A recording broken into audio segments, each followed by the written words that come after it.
Mr. Sudhir Singh, thank you very much for taking the time out and speaking to us here on ET Now. We are here at Coforge's massive campus. You had the Investor Day presentation happen here. But let's talk about the numbers, because that's what is making news when it comes to your company.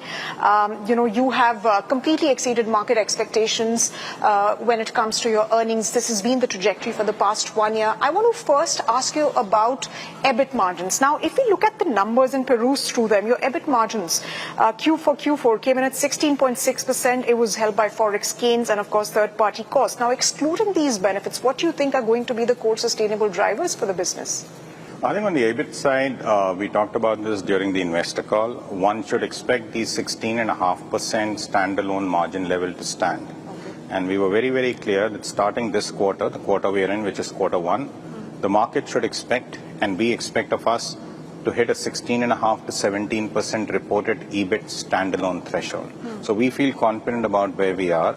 We feel confident about what we've already done over the last 5 to 6 quarters in terms of not just talking about AI injection, agentic AI, but infusing that across the internal operations of the organization. 16.5% to 17% standalone reported EBIT guidance for FY27 stands. Right. So when we talk about the numbers, Mr. Singh, and particularly look at the spreadsheet of numbers, BFSI as a category stands out, and that is because of the fact that revenues have remained flattish. Why do you think that is the case? Is this due to the fact that perhaps there is intense competition in the space or something else? No, BFS for us has grown. The firm, of course, as you said at the outset, has grown 29.2% through the year. Banking this year, the year that we're already in, fiscal year 27, is likely to do extremely well. We talked about it yesterday. We talked about what differentiates us. We talked about the hyper-specialization that we have in this space. For the last 5 years, banking as a business for us has grown almost at 35%. Okay. Last year, it was significantly lower than 35%, but we do expect it to rebound. And not just banking, we expect all the industry verticals that we have to do well on an ongoing basis. Okay, when we talk about growth now, your Q4 growth sort of slowed if we look at, sequentially, that growth. But your Q1 FY27, that is expected to be flat, but you have also given a very positive commentary when it comes to the second half of the year. What do you think is going to aid that? Especially when it comes to the kind of challenges that the IT industry and sector overall is facing. See, we have a contrarian narrative when it comes to our analysis of what AI represents for the industry. We don't see it as deflationary at all. And that narrative is borne by our performance, which over the last 3 years since the advent of AI, again, has been contrarian. Our growth has accelerated while there is the whole doom and gloom scenario that's been playing out. From our vantage, last year was 29% plus growth. Our forecast for the current year, not just for the second half, starting Q2 onwards, is robust growth. Last year when we started, we said we will deliver robust growth, and what we delivered was 29.2% growth. This year at the start of the year, I again said, and this is something we maintain, FY27 will see Coforge clock in robust growth once again. Q1 is going to be flat only because we are killing a significant part of the India business, which is lower margin. Despite killing that business in Q1, we will recoup everything that we lose through the very strong organic momentum that is in the other businesses right now. And we could have taken a call like that, killing a business in a market and a macro that is depressed, only because of the confidence that we have in our pipeline. So it's not just the second half that's going to be strong. Q2 onwards is going to be strong. Nothing has effectively slowed down from our vantage. We will continue to do what we've done over the last 12 quarters after Q1 is over. Okay, so when you talk about the strong growth trajectory that you're talking about, Can you give us some figures? Because you've been also in the news for your future projections for the company for the year 2030. What do you think is going to drive that? And so when you spoke about AI, now AI is central to all client conversations. It's also central to geopolitics, if I may say that. A lot of policy moves that are also happening. But how are you really looking at AI in terms of the contribution that it's going to make to your overall growth? Sure. Let's start with the 2030 part that you talked about first. All I said yesterday was if we continue to grow at the same organic rate as we have for the last 9 years, and if we were to do just one $500 million acquisition over the next 4 years, we will hit $5 billion. You also heard me say yesterday that $5 billion isn't the ceiling to our aspiration. There's nothing that stops us from further accelerating the growth curve that we've been on over the last 9 years. If you look at our last 9-year curve, it's not a linear curve. It's an accelerating curve. The guidance What we put out there for 2030 was, from our vantage, a conservative view, saying, hey, listen, if all we do is the average of the last 9 years and one acquisition, we land at 5 billion. If all goes well, and that's going to be the intent, we'll try to do more than that. As far as the AI piece is concerned, which was the second part of your question, there is this broader narrative that has been floating around, driven by the LLM providers, by the foundational model players, which is about how they see AI as a growth driver for them. You again have, understandably, some of the platform players on the data side. Recently, Databricks, Snowflake talk about how their TAM is expanding.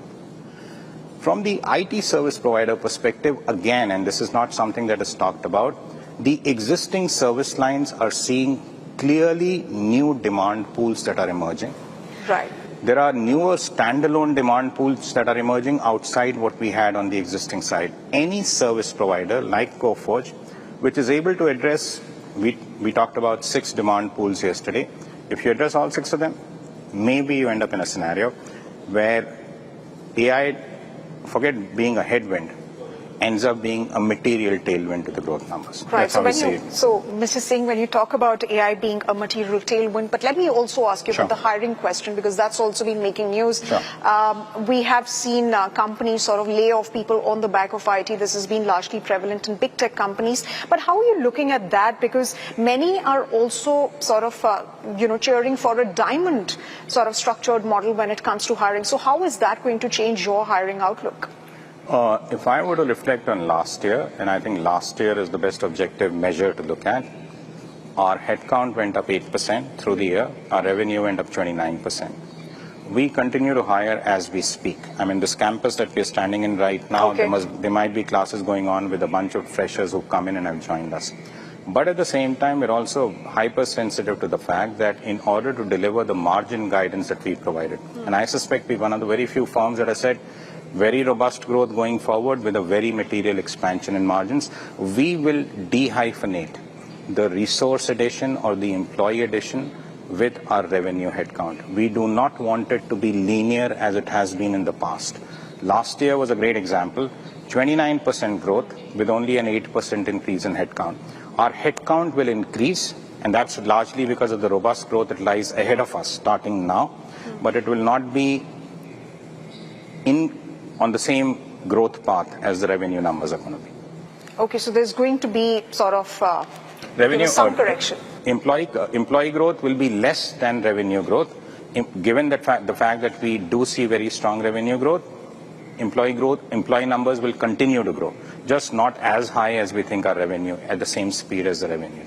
All right. So let's also talk about some numbers with respect to your earnings. You signed 21 large deals, Mr. Singh, in FY26, Sure. including the $150 million UK public sector deal. But how much of these wins are expected to contribute to revenues in FY27? You did mention about how AI is going to be an opportunity and a contributor to your overall revenues. But what about deal wins?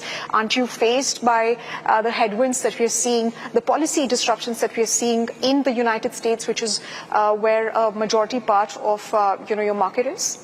Those 21 large deals, almost all of them were AI infused. So we don't see large deals as something that's a different stream that's flowing through. All of them have been there.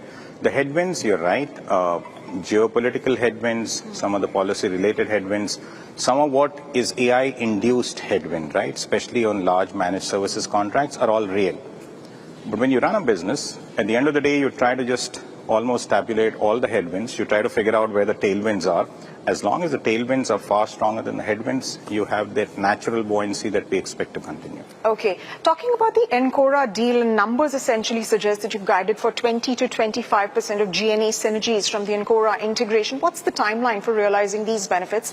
And Mr. Singh, the second part to my question is, will you be looking at more such investments to sort of, grow your revenue pie? Sure. The number that we've already realized, we started by guiding to 20 to 25%. The number that we've already realized is 25 to 30%. It's done. It's not in the future. It's not something we're targeting. The acquisition has been consummated. the G&A synergies have been delivered internally, and that's why there was a lot of confidence around the guidance that we gave out. What was the second question that you had? The second question was, are you looking at similar investments in AI startups with respect Not necessarily to in the AI startups, but one of our superpowers over the last decade has been our ability to take a very contrarian approach to the assets that we target and a very contrarian approach to how we integrate them. And that's why our record around integration and creating value from asset acquisition for the last decade has been 100%. We will continue to look at acquisitions as a growth lever for Coforge because we believe that in some ways we look at ourselves as the turnaround team, the team that knows how to select the asset that no one's looking at, and then the team that's always, invariably, never failing on that count, delivered for the last 10 years. Okay. Mr. Singh, I have to ask you about your guidance for free cash flow to PAT conversion of 100% in FY27. How do you plan to sort of deploy that cash? If you could give us some color, some visibility on that. So we're going to use it across 4 different axes. One, of course, is, and you know this, as part of the Encora transaction, we took a loan of $550 million. That loan starts becoming due from Q3 onwards. It's a 3-year fixed tenure loan. So part of it is going to go into that. The second piece is going to be hopefully dry gunpowder that's going to be available to us to continue to look at acquisitions that we just talked about. The third is money that we plan to use for expansion on the client side. So we will look at that amount of capital being allocated towards building potentially not just hyperscaler, but even LLM partnerships on an ongoing basis, looking at carve-outs, looking at buyouts of existing businesses of clients. And finally, of course, as you know, there's a small piece that goes into dividend payout as well. So it's a 4-pronged capital allocation approach that we have. Right. Would you be able to give us some visibility when you talk about AI acquisitions or AI partnerships that you're looking to forge in the next quarter? How many of these are coming up? Oh, as you can imagine, Coforge, like everyone else, is very actively soliciting especially the foundation, the LLM players for partnerships. We do hope to be able to consummate at least one in the coming quarters. It's difficult to say if we'll be able to close it in the quarter that's coming up.